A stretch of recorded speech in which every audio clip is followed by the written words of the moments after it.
بسم اللہ الرحمن الرحیم ان الحمد للہ اما بعد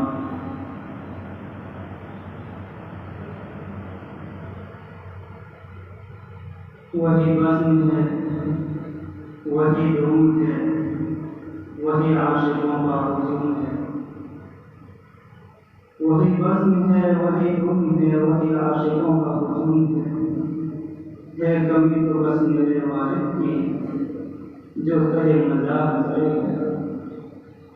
وہی بزم ہے، وہی درود ہے، وہی عاشقوں کا ہجوم ہے کمی تو بس میرے والد کی جو کہے مذاق کرے۔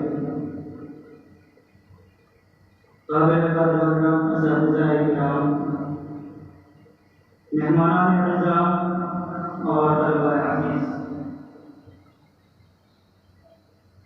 چند دن قبل مجھے میرے رشتہ داروں کو، اراکین دارالعلوم انتظامیہ کو، بلکہ پورے مغربی راجستھان کو جن ہر صبح حالات سے قضا و قدر کے تحت دو چار ہونا پڑا، اس کی طرف یادیں ابھی تک دل و دماغ میں تازہ ہیں، بلکہ زندگی بھر رہی ہے۔ ہمارے مشرق و مغرب والد محترم نور اللہ مرحبا کا سانحہ وفات ہمارے لیے قیامت سے کچھ کم نہیں تھا۔ ایسے حالات میں ہمیں اپنے آپ کو سنبھالنا بہت مشکل نظر آ رہا تھا، مگر حق تعالیٰ کے فضل و کرم اور آپ جیسے اکابرین کو دیکھ کی تعزیتی کلمات اور فون سے دل کو بہت تسلی ہوئی، اور اس غمگین موقع پر آپ جیسے بزرگان دین کی اپنائیت کو دیکھ کر دل کو بہت ہی سکون محسوس ہوا۔ میں اپنی طرف سے اور پورے خاندان کی طرف سے جو یہاں پر آج میرے ساتھ میں تشریف لائے ہیں، خصوصاً میرے چچا اسماعیل صاحب اور بہنوئی ماسٹر محمد خان صاحب اور بہنوئی محمد حسین صاحب اور حافظ احمد الدین صاحب، یہ سب یہاں تشریف لائے ہیں۔ خصوصاً اسماعیل چچا یہاں پاس میں بیٹھے ہیں۔ ابا کو فروخی سے پوکر لے جانے کے بعد انہوں نے جو خدمت کی ہے، ہم بھی یہی دعا کرتے ہیں کہ اللہ تعالیٰ ان کو اپنی طرف سے بہترین بدلہ عنایت فرمائے۔ 24 گھنٹے ہر وقت پاس میں رہتے اور جس طرح بھی ہو سکی خود کو تکلیف میں ڈال کر کے یہ کوشش کی کہ والد محترم کو ہر اعتبار سے سکون دے، آخری دم تک پاس میں رہے۔ اللہ تعالیٰ ان کی خدمات کو قبول فرمائے۔ میں ان تمام کی طرف سے آپ حضرات کا تہہ دل سے شکر گزار ہوں اور امید کرتا ہوں کہ آئندہ بھی اسی طرح آپ اپنی عنایتوں سے نوازتے رہیں گے اور والد مرحوم نور اللہ مرحبا کو اپنی مقبول دعاؤں میں فراموش نہیں فرمائیں گے۔ قابل قدر حضرات سامعین، والد صاحب نور اللہ مرحبا کی حیات مقدسہ کے اتنے مختلف گوشے ہیں کہ ہر ایک گوشہ مستقل مضمون اور مقالے کا محتاج ہے، اور باوجود اس کے نہ تو حق ادا ہوگا اور نہ آئندہ نسلیں اس کا یقین کر سکتی ہیں کہ واقعی اس پرفکر دور میں کوئی ایسا فوق العادت ہستی بھی تھی۔ اس زمانے میں ایسی جامع اعلیٰ شخصیت کا وجود صرف اور صرف اللہ تبارک و تعالیٰ کی قدرت کا کرشمہ تھا۔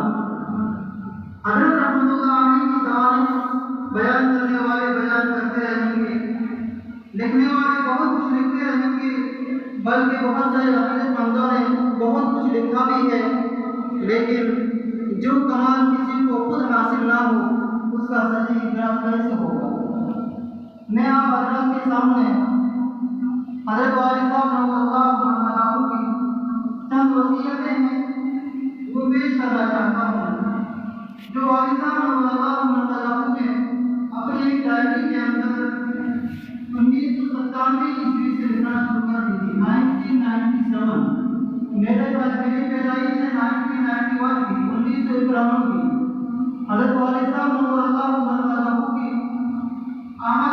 گزاری کے اندر ان کی تحقیق سے پتہ چلتا ہے کہ 1973 کے اندر تشریف لائے تھے اور انہوں نے 1997 عیسوی سے اپنی ڈائری کے اندر وصیتوں کو لکھنا شروع کر دیا تھا۔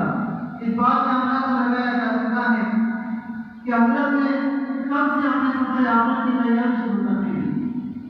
آج اس ڈائری کو دیکھ کر کے بہت سارے مسائل ہمارے حل ہو رہے ہیں۔ اس ڈائری کے اندر اہل خاندان کی 11 وصیتیں ہیں، شاگردوں کی 11 وصیتیں ہیں۔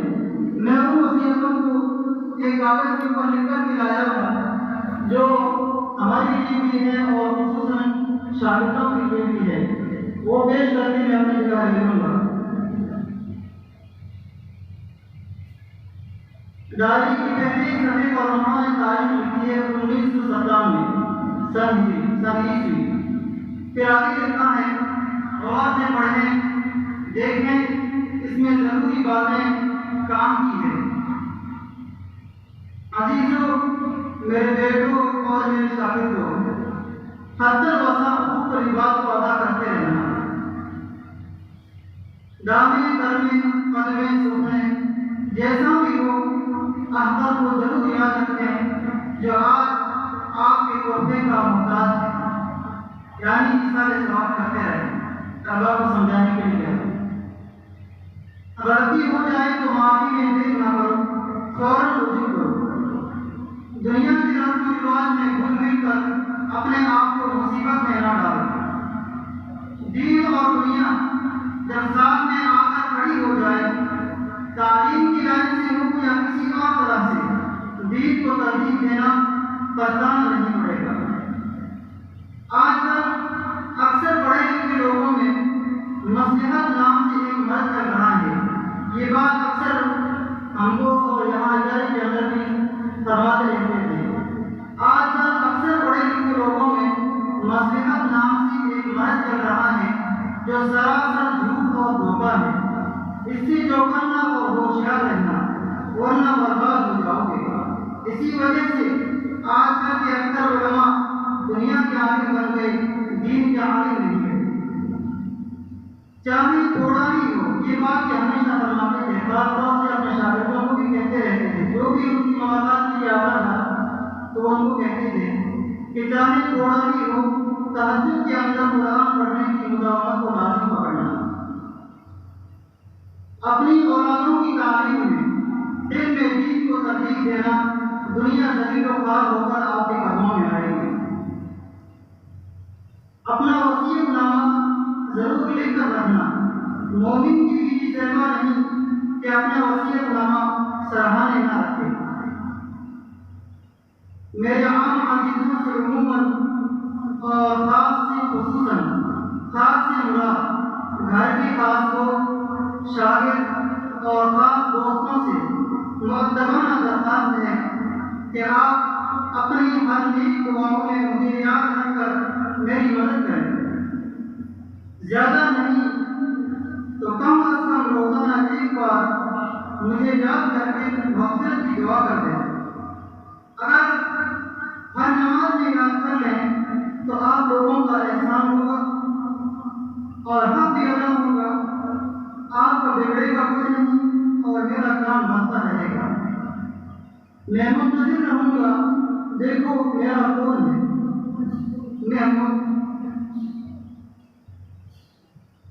میں وحشت اور کیڑوں کے گھر میں پڑا ہوں۔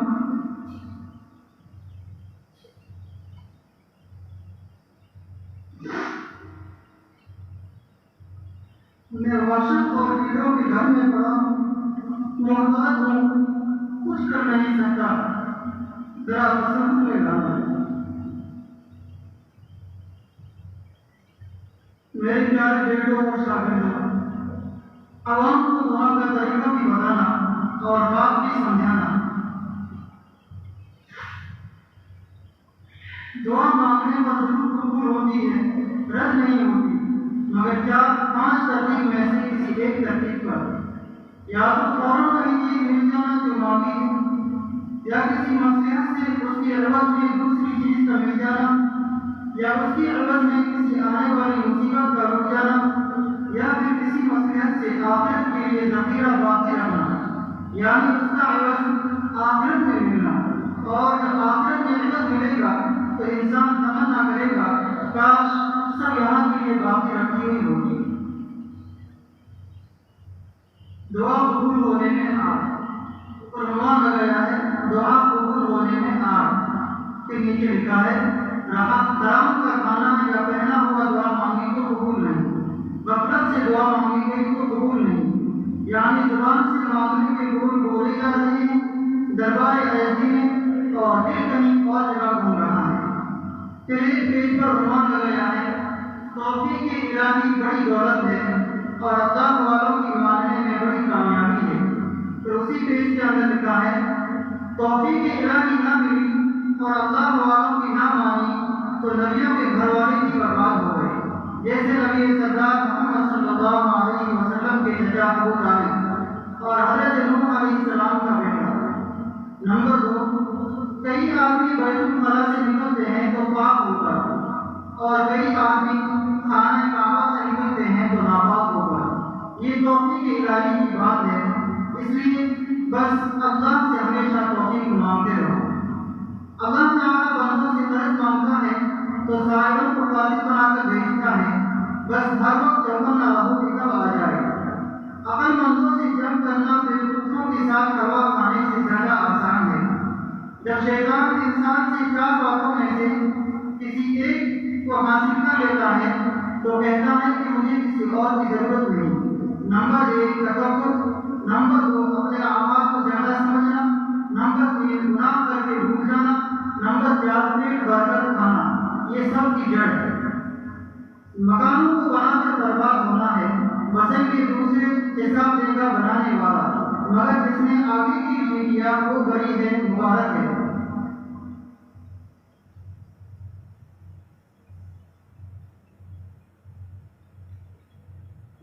چند سطح اور ہیں وہ بھی پیش کروں۔ جب کسی معمول کی پورا کرنے میں سستی پیدا ہو رہی ہو تو سمجھو کہ یہی امتحان کا موقع ہے۔ اگر سستی کے آگے ہتھیار ڈال دیا تو کل دوسرے معمول میں سستی ہوگی۔ ایسے ہی کرتے کرتے سستی کے تابع ہو جاؤ گے، اور اگر سستی کا مقابلہ کر کے کسی طرح نفس کو بہلا پسلا کر ہمت کر کے اس وقت اس معمول کو کر گزرے تو اس مقابلے و ہمت اور کرنے کی برکت سے آئندہ کل معمولات پورا کرنے کی توفیق ہوگی۔ اسی طرح جس وقت کسی گناہ کا جامعہ یا تقاضا پیدا ہو تو ہمت کر کے اس کو شیطانی فریب سمجھ کر یاد کر کے گناہ سے بچے تو اسی سے تعلق معاملہ پیدا ہوگا اور اچھے عمل میں مضبوطی اور ترقی ہوگی۔ بزرگوں سے سنا ہے اور مجرد ہے، بزرگوں کی باتیں کسی وقت زبردستی کانے پڑ جاتی ہیں، نہ سننے کی طرف نہ درخواست، لیکن عمر میں کبھی وہ باتیں یاد آتی رہتی ہیں اور کام بدلتے رہتے ہیں۔ یہ ہے اللہ والوں کی برکت اور سبقت کا اثر۔ یہاں تک وصیتیں اور نصیحتیں مکمل ہو چکی ہے۔ آئندہ کی ڈائریاں اور ہے وہ مکمل میں دیکھ نہیں سکا، انشاءاللہ تمام ڈائریاں دیکھ کر کے مشرق وسطیٰ برادر کبیر مولانا انوار احمد صاحب جمیلہ تعالیٰ برکاتہ میں عالیہ کو پیش کروں گا اور تحریری شکل میں آپ حضرات تک پہنچائیں گے انشاءاللہ۔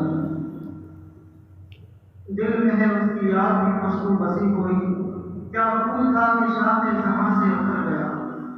دنیا رفا زماں ہے اگرچہ اسی طرح دل میں مفارقت کا ملمحہ ٹھہر گیا۔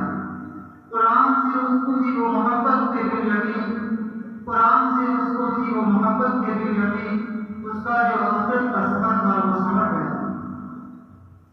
اختر میں جس گھڑی کی والد مرحوم کے واسطے، اختر میں جس گھڑی کی والد مرحوم کے واسطے دست جمع اٹھایا تو اشکوں سے بھر گیا۔